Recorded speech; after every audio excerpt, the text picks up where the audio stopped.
Hi students, welcome to Sridhar CC Anantapuram YouTube channel. So మనకి 2 linear equations ఇచ్చారండి. వీటికి number of సొల్యూషన్స్ని ఫైండ్ అవుట్ చేయమంటున్నారు. 2x + 3y = 5, 4x + 5y = 7.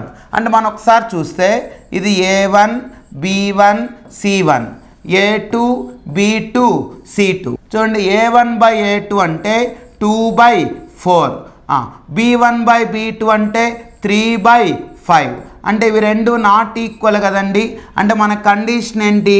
a1/a2 not equal to b1/b2 అయితే but మనము intersecting lines అన్నాం.